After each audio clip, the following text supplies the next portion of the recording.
આપના માટે એ એકમાત્ર અધિકાર? ચૂંટણીમાં થલતેજ વોર્ડમાં સિલજ પ્રાથમિક શાળામાં બૂથ નંબર 1માં મતદાન કર્યું છે. વાસ્તવમાં સ્થાનિક સ્વરાજ્યની ચૂંટણી એ સાચા અર્થમાં એક પંચાયતી રાજના સંદર્ભમાં એક સરકાર જ ગણાય છે. અને જ્યારે આજે મતદાનનો દિવસ છે તો મતદાનનો દિવસ એ સૌ લોકોએ ફેસ્ટિવલ ઓફ ડેમોક્રેસી તરીકે ઉજવવો જોઈએ. સવારમાં પણ ખૂબ સારી રીતે મતદાન થઈ રહ્યું છે અને વાસ્તવમાં જે લોકો લોકશાહીમાં શ્રદ્ધા ધરાવે છે.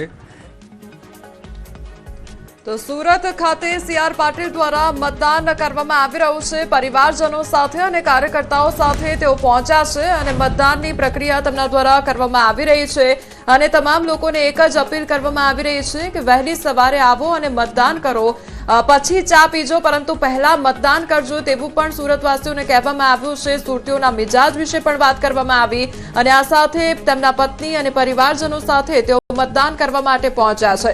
તો આ વખતે જે સ્થાનિક સ્વરાજનો જે સંગ્રામ છે તે અલગ જ પ્રકારનો જોવા મળ્યો છે, કારણ કે તમામ પાર્ટીઓ દ્વારા એડી ચોટીનું જોર લગાવવામાં આવ્યું છે, પરંતુ જનતાનો પ્રતિસાદ કોને મળે છે તે પણ આવનારા સમયમાં જોવાનું રહેશે. કારણ કે ક્યાંક વિરોધનો વંટોળ પણ જોવા મળ્યો તો ક્યાંક વિકાસને ઝંખતા લોકો પણ જોવા મળ્યા છે. આ વખતે પ્રજા દ્વારા પ્રશ્નો પણ પૂછવામાં આવ્યા છે, સવાલો પણ કરવામાં આવ્યા છે, હિસાબ પણ માંગવામાં આવ્યા છે. કામનો હિસાબ લોકોએ માંગ્યો છે. એટલે આ વખતની પરિસ્થિતિ કંઈક અલગ જ જોવા મળી. અને બીજી તરફ જ્યારે જેનઝીની વાત થઈ રહી છે ત્યારે પ્રચાર પણ આ વખતે અલગ જોવા મળ્યો.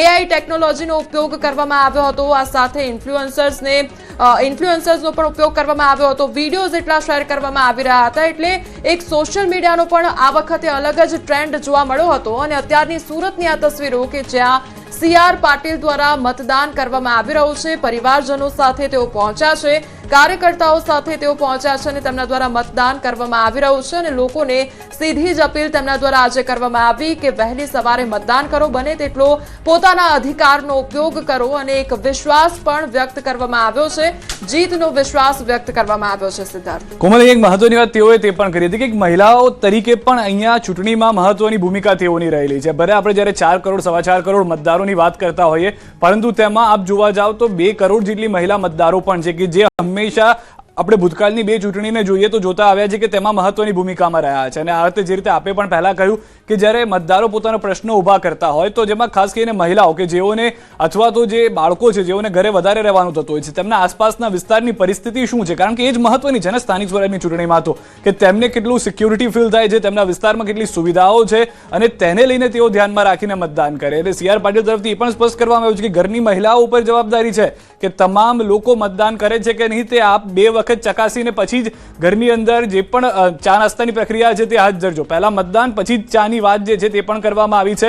અને કેન્દ્રીય જળ મંત્રાલય જ્યારથી તેઓને મળ્યું છે ત્યારબાદનું આ પહેલું મતદાન, કારણ કે તેઓ અધ્યક્ષ તરીકે તો સફળ ભૂમિકા ભજવી ચૂક્યા હતા, પરંતુ હવે તેઓએ જોવાનું છે કે સાંસદ તરીકે પોતાના વિસ્તારની અંદરથી કેટલા મતદારો આવે છે, મતદાન કરે છે અને તેઓ એ બખૂબી જાણે છે કે કઈ રીતે લોકોને મતદાન મથક સુધી લઈને આવવું. ભાજપનું જે જોવા જઈએ તો બુથ મેનેજમેન્ટ હંમેશા ચર્ચામાં રહ્યું છે. તો જો મતદાનની ટકાવારી બપોર થતા ઓછી થાય છે તો તેના માટે ભાજપ કોંગ્રેસના કાર્યકર્તાઓ એ પણ 100% પ્રયાસ પણ કરશે કોમલ, કે જે મતદારો મતદાન નથી કર્યું, સોસાયટીના ચેરમેનને, સેક્રેટરીને કહેવામાં આવશે, લોકોને કહેવામાં આવશે કે આપ જાઓ, આપના મતદાન કરવાનું બાકી છે, આપ મતદાન કરો. આ તમામ મુદ્દાઓ પણ ધ્યાનમાં રાખવામાં આવશે. અને હાલના જે દ્રશ્યો છે સ્પષ્ટ એક સાંકેતિક દ્રશ્યો છે કે સપરિવાર આવ્યા છે તેઓ, તેમની સાથે તેમના કેટલાક સમર્થકો પણ આવ્યા છે, ભાજપના કાર્યકર્તાઓ પણ સ્વાભાવિક રીતે ત્યાં આગળ હશે. એક સામાન્ય વ્યક્તિની જેમ આવ્યા, લાઇનમાં ઉભા રહ્યા બાદ પોતાના વારો આવ્યો તે પહેલા પ્રતિક્રિયા આપી, તેઓ સાથે વાતચીત પણ કરી હતી મીડિયાએ અને પછી તેઓ મતદાન કરવા માટે પહોંચ્યા છે. અને સામાન્ય વ્યક્તિ જેમ કે આપ જોઈ રહ્યા છો, વૃદ્ધો પણ ત્યાં ઉપસ્થિત છે.